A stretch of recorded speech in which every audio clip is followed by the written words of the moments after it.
Everyone, welcome back to my channel Suparna's views. আজকে আবার একটা নতুন ব্লগ নিয়ে চলে এসেছি তোমাদের সঙ্গে দেখা করতে, কথা বলতে, গল্প করতে, বক বক করতে সকাল সকাল।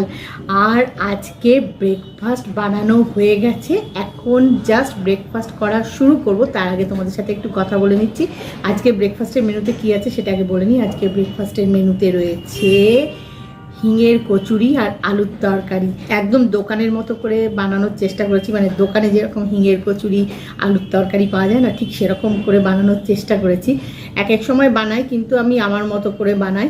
আর তরকারিটা যে আলুর তরকারি করি তা নয়, এটা ওটা অনেক সময় বানাই আর কি, মানে হিঙের কচুরির সাথে একটু হয়তো মাখা মাখা করে আলুর দম বানালাম, এরকম করি, অনেক রকম করি। কিন্তু আজকে একদম একদম দোকানে যেরকম পাওয়া যায় আলুর তরকারি একটু ঝোলঝোল মতো, সেরকম করে একটু আলুর তরকারি বানিয়েছি। আর ওরকম করেই ছোট ছোট করে হিঙের কচুরি বানিয়েছি।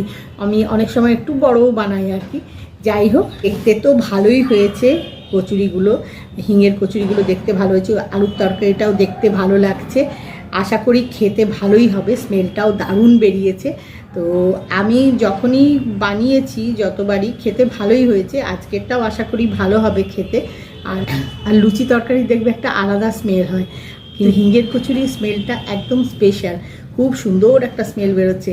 প্লেটে সার্ভ করে দিয়েছি, আমার সামনেই খাবারটা আছে তো, আর তোমাদের সঙ্গে এই যে কথা বলছি সমানে স্মেলটা এসে নাকে লাগছে, খুব সুন্দর একটা স্মেল। আগে তোমাদেরকে হাতের থেকে একবার দেখায়, দাঁড়াও, এই দেখো, এই যে এই হলো, দাঁড়াও দেখাচ্ছি ভালো করে দেখতে পাচ্ছি না, এই হলো হিঙের কচুরি, এই যে দেখতে পাচ্ছ। আর এই হলো আলুর তরকারি। দাঁড়াও, ব্যাক ক্যামেরা করে না একটু ভালো করে দেখিয়ে দিই, কারণ আলুর তরকারিটা একটু ঝোল ঝোল করে করেছি তো, কাট করলে এই দেখো, কাট করলে পড়ে যেতে পারে। এই যে দেখো ঝোল ঝোল করে করেছি, এই কাট করলে পড়ে যাবে, তো তাই ভাবছি একবার ব্যাক ক্যামেরা করে ভালো করে তোমাদের দেখিয়ে দিই। দাঁড়াও আগে দেখায়, তারপরে তোমাদের সঙ্গে আবার কথা বলছি, আগে দেখিয়ে নিই। এই যে আজকে ব্রেকফাস্টের মেনু, এই দেখো হিঙের কচুরি আর আলুর তরকারি, যেটা আমার হাতের থেকে ভালো করে দেখাতে পাচ্ছিলাম না, কারণ আলুর তরকারিটা আজকে একটু ঝোল ঝোল মতো করেছি, বাটি কাত করলে পড়ে যেতে পারে, তাই ব্যাক ক্যামেরা করে একটু ভালো করে তোমাদের দেখিয়ে নিলাম। আজকে ব্রেকফাস্টের মেনুতে হিঙের কচুরি আর আলুর তরকারি দেখেছো, ব্যাক ক্যামেরা করে তোমাদের একটু দেখিয়ে দিলাম। আর এখন বেশি কথা বলছি না, কারণ এই জিনিসগুলো এমনই না, এগুলো ঠান্ডা হয়ে গেলে খেতে অত ভাল লাগে না। এমনিই অনেকটা ঠান্ডা হয়ে গেছে জানো তো, এখন একটু ঠান্ডা পড়েছে তো, একটু শীতভাব রয়েছে, তাই অনেকক্ষণ হয়ে গেল বানানো হয়েছে, একটু ঠান্ডা হয়ে গেছে, একদম গোল গোল ফোলা ফোলা ছিল। যাই হোক, আর এখন অপেক্ষা করছি না, আগে ব্রেকফাস্টটা করি, তারপরে তোমাদের সাথে বাকি গল্প কথা বলবো। ব্রেকফাস্ট করা অনেকক্ষণ আগে হয়ে গেছে, ব্রেকফাস্ট করে নিয়ে নানা রকমের কাজ করছিলাম। এখন লাঞ্চের প্রিপারেশান নিয়ে লাঞ্চ বানানো শুরু করব। আজকে লাঞ্চ বানাতে অনেকটা বেলা হয়ে গেছে, কারণ গোটা বাড়ির ঝুল যাচ্ছিলাম, সেই করতে অনেকটা বেলা হয়ে গেছে। যাই হোক, অনেক রকমের ফিশ রয়েছে, প্যাকেট থেকে এখনও বার করে নিই, বার করে সব ধুতে হবে। এই যে কই মাছ, পার্শে মাছ, তারপরে মোরলা মাছ, ভেটকি মাছ, আরও অনেক কিছু রয়েছে। যাই হোক, সব এখন ক্লিন করি। এই সবে লাঞ্চ বানানো শুরু করলাম, জানো তো আজকে অনেকটা বেলা হয়ে গেছে, সকাল থেকে এটা ওটা কাজ করতে গিয়ে না দেরি হয়ে গেছে। শীতকালে এটা খুব হয়, মানে মাঝে মধ্যেই হয়, যে কোনো একটা কাজে একটু আগে পরে হয়ে গেলে, মানে একটু সময় লেগে গেলে ব্যাস সঙ্গে সঙ্গেই বেলা হয়ে যায়। আজকে যেরকম আমি ঝুল ঝাড়ছিলাম গোটা বাড়ি, সেটা করতে গিয়ে একটু বেলা হয়ে গেছে। যাই হোক, এখন সবে লাঞ্চ বানানো শুরু করেছি, রাইসটা গ্যাস ওভেনে বসিয়ে দিয়েছি, হচ্ছে। আর ফিশ আছে আজকে অনেক রকমের, সেই ফিশগুলো ভালো করে ক্লিন করছিলাম। আজকে দেখি কোনটা বানাবো, আর বাকিগুলো ফ্রিজে তুলে রাখবো। আর ডালটা করা আছে, ফ্রিজে রয়েছে, সেটা বার করে নিয়েছি, খাওয়ার সময় গরম করে নেবো। এখন বানাবো এই যে পালং শাক, পালং শাক বানাবো, আর বানাবো ফুলকপির তরকারি। কপিটা না দুদিন হলো আনা হয়েছে, কিন্তু বানানো হচ্ছে না, কেমন হয়ে যাচ্ছে, তাই আজকে ফুলকপির তরকারি করব।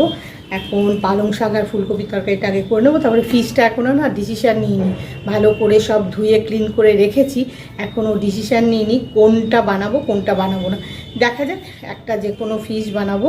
তো এই হলো আজকের লাঞ্চের মেনু। এখন বলে তো দিলাম, সবে রাইসটা হচ্ছে গ্যাস ওভেনে কুক হচ্ছে, আর ডাল বললাম তো করা ছিল, ফ্রিজে ছিল, সেটা বার করে নিয়েছি। আর এখন ওই পালং শাক আর ফুলকপির তরকারি এই দুটো হয়ে গেলে তারপরে ফিশ কারি কিছু একটা করবো, দেখি। আর কথা বলছি না, আজকে অনেকটা বেলা হয়ে গেছে, আগে লাঞ্চটা বানিয়ে নিই, লাঞ্চ করি, তারপরে তোমাদের সাথে আবার গল্প কথা হবে। একটু আগে লাঞ্চ বানানো কমপ্লিট করলাম। লাঞ্চে মেনুতে আজকে যা যা আছে সব বানিয়ে ফেলেছি, বানিয়ে ডাইনিং টেবিলের ওপরে সব ঢাকা দিয়ে রেখেছি।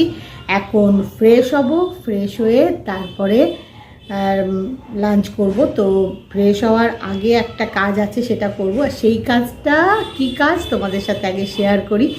এখনও ফ্রেশ হইনি, জানো তো। ফ্রেশ হয়েছি, হাফ হয়েছি, পুরো হয়নি, পুরো ফ্রেশ হব।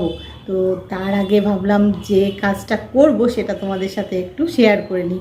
আজকে আমি একটা ফেস প্যাক বানিয়েছি। তো সেই ফেস প্যাকটা বানানো হয়ে গেছে। এখন ভালো করে মুখটা ফেস ওয়াশ দিয়ে ক্লিন করব, তারপরে সেটা লাগাবো। লাগিয়ে হাফ অ্যান আওয়ার কি একটু বেশি আর কি, মানে হাফ অ্যান আওয়ার মিনিমাম, বেশি রাখতে পারলে ভালো। তো আমি যা এখন দেখছি সময় হয়ে গেছে, এখন দুপুর বেলা, তো অনেক, আর আজকে না একটু দেরি হয়ে গেছে সকাল থেকে আমার সব কাজ করে, মানে লাঞ্চ টাঞ্চ রেডি করতে। তো তাই ভাবছি হাফ অ্যান আওয়ারের বেশি বোধহয় রাখতে পারবো না। তো বেশি রাখলে ভালো, যাই হোক হাফ অ্যান আওয়ারই ধরছি, রাখতে পারবো। হাফ অ্যান আওয়ার রেখে তারপরে ভালো করে ফেসটা ক্লিন করে নেবো, তারপরে লাঞ্চ করব। যাই হোক, আগে এখন দেখাই ফেস প্যাকটা দেখতে কেমন হয়েছে, কি দিয়ে বানিয়েছি আজকে, মানে প্রধান উপকরণ কি ফেস প্যাকের। আজকে ফেস প্যাকের প্রধান উপকরণ হচ্ছে আটা। এই যে দেখছো, এই আটা দিয়ে আজকে ফেস প্যাক বানিয়েছি। এই আটাটা তোমাদের দেখানোর জন্য নিয়েছি, এটা দিয়ে বানাইনি। যেটা দিয়ে বানিয়েছি সেটাও দেখাচ্ছি, সেটা পুরোটা লাগেনি, হাফ নিয়েছি। এই যে, এই দেখো, এই যে এই আটাটা দেখো, এটা গোটা আছে, তোমাদের দেখানোর জন্যে নিয়েছি। আর এটা হাফ যে দেখছো, এর হাফটা দিয়ে আমি ফেস প্যাকটা বানিয়েছি, হাফটা এখন রয়েছে। এটা বেশ বড় সাইজের ছিল, এই দেখো, দেখলে বুঝতে পারবে। দেখো, এটা অনেকটা বড় ছিল, এটা একটু ছোট, কিন্তু এটা না অনেকটা বড় ছিল। যাই হোক, এইটা দিয়ে, এই যে এটার অর্ধেকটা নিয়েছি, এটা দিয়ে ফেস প্যাক বানিয়েছি। তো এটা কি করেছি, এই যে আটার এই যে দেখবে এর মধ্যে কালো কালো শীটগুলো থাকে, ওগুলো বাদ দিয়েছি।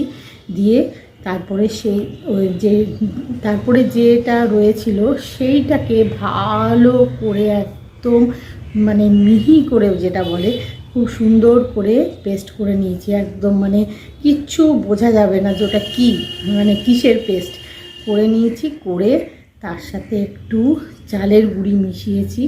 চালের গুঁড়ি ওই তোমার গোবিন্দভোগ চাল, যে সেই চালের গুঁড়ি নিয়েছি। এমনি চালের গুঁড়িও নেওয়া যায়, যে কোনো। আমি আজকে যেটা করেছি, আজকে যা মিশিয়েছি সেটাই বলছি। আজকে আমি গোবিন্দভোগ চালের গুঁড়ি দিয়েছি, আর তার মধ্যে দিয়েছি একটু মধু, একটু হলুদ, এই দিয়ে আজকের, আর একটু গোলাপ জল, এই দিয়ে আজকে ফেস প্যাকটা বানিয়েছি। দেখতে কেমন হয়েছে আগে দেখায়। এই দেখো, হলুদের পরিমাণটা কিন্তু একদম সামান্য ছিল, তো তাই একটু হলদে ভাব লাগছে দেখতে। এটা হচ্ছে প্যাকটা। এটা এখন এই যে ভালো করে তোমরা দেখতে পাচ্ছ কিনা জানি না, এই দেখো, এটা হচ্ছে প্যাকটা। এই যে যেটা কিনা এই আটা দিয়ে বানিয়েছি, এটা হলো ফেস প্যাকটা। এই আটাটা দেখাচ্ছি যে এটা দিয়ে বানিয়েছি না, আটা দিয়ে বানিয়েছি বলে এটা দেখাচ্ছি। এই আটাটা দিয়ে বানাইনি, যেটা দিয়ে বানিয়েছি সেটা দেখায়, তাহলে আরও বুঝতে পারবে। এই আটাটা দিয়ে এই ফেস প্যাকটা বানিয়েছি। এখন ভালো করে ফেস ওয়াশ দিয়ে মুখটা ক্লিন করব, তারপরে এই যে এই ফেস প্যাকটা ভালো করে লাগাবো গোটা মুখে। লাগিয়ে হাফ অ্যান আওয়ার মতো রাখবো, একটু বেশি রাখতে পারলে ভালো। যাই হোক, আমি ধরলাম হাফ অ্যান আওয়ারই রাখবো। রেখে তারপরে ভালো করে ফেসটা ক্লিন করে নেব, নিয়ে ভালো করে ফ্রেশ হব। ফ্রেশ হয়ে তারপরে, আগে মুখটা ক্লিন করব, তারপরে ফ্রেশ হব। যাই হোক, ভালো করে ফ্রেশ হব, ফ্রেশ হয়ে তারপরে লাঞ্চ করব। আর এখন বেশি কথা বলছি না, এখন ফেসটা ক্লিন করে ফেস প্যাক লাগাবো, তারপরে সেটা হাফ অ্যান আওয়ার মতো রাখতে হবে। তারপরে ফ্রেশ হব, মুখটা ক্লিন করব, অনেকক্ষণ সময় লাগবে। তারপরে লাঞ্চ করব, অনেকটা বেলাও হয়ে গেছে।